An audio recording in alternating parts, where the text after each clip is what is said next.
নমস্কার, কেমন আছেন সকলে? আবারও একটা নতুন ভিডিওতে আমি যুথিকা চলে এসেছি আপনাদের স্বাগত জানাতে। এবং এই ভিডিওটায় এত গরম, এত গরম চারিদিকে দেখেছেন চোখ মুখের অবস্থা কী হয়ে গেছে। ভিডিওতে করি আমি যেরকম সিম্পলি থাকি সেরকমভাবেই করি। ভীষণ সাজগোজ গরমের মধ্যে সত্যি আমার ভীষণই ভালো লাগে না। আজকে যে রেসিপিটা আমি দেখাচ্ছি সেটা আমি অলরেডি যে মিক্স আপটা সেটা আমি করে নিয়েছিলাম, তখন ভিডিও করা হয়নি। আর এই যে রুটিটা আমি বানাচ্ছি এর মধ্যে রয়েছে বাজরা আটা, রয়েছে ছাতু, রয়েছে আলসি পাউডার। এই আলসিটা কিন্তু ভীষণই একটা হেলদি ফুড। এখানে কিন্তু যে কটা ইনগ্রেডিয়েন্টস মিশিয়েছি সেটা কিন্তু মানে প্রত্যেকটাই কিন্তু খুব হেলদি। বলবো না যে খুব টেস্টি, কিন্তু খুবই হেলদি, খুবই হেলদি।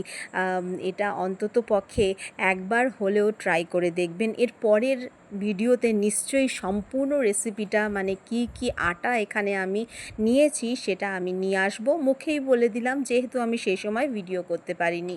ভীষণই গরম ছিল, তাই এই ছোট্ট একটা ফ্যান আমার সহায় হয়েছিল রান্নাঘরে।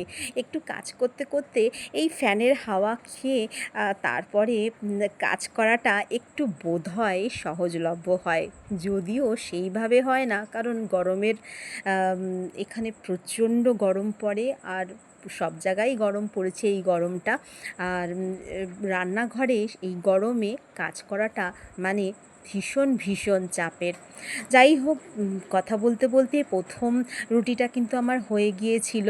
আর এটা যে রুটিটা আমি বানিয়েছি কিন্তু ধোসা যেভাবে বানানো হয় সেই প্যাটার্ন একটু অবলম্বন করে। প্রথমটাতে আমি কিন্তু তেল দিয়েছিলাম, আর নেক্সট এটাতে কিন্তু তেল দিইনি, একটু জল দিয়ে জাস্ট নাড়িয়ে চাড়িয়ে তারপরে ব্যাটারটা দিয়ে হালকা 1 চামচ ওপরে তেল দিয়ে এপিটোপিট ভেজে কিন্তু আমার রেডি হয়ে গেছে। এই যে ছাড়ার পরে কিন্তু প্রথমটা ছাড়ছিল না, তো একটু জল দেওয়ার পরে কিন্তু দেখুন নিমেষেই কিন্তু ছেড়ে যাচ্ছে জিনিসটা।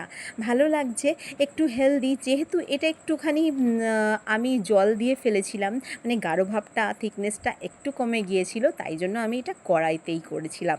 তো যাই হোক, আমি এই রুটির জন্য একটা চাটনি, মানে সম্পূর্ণ নিরামিষ কিন্তু চাটনিটা তৈরি করেছিলাম।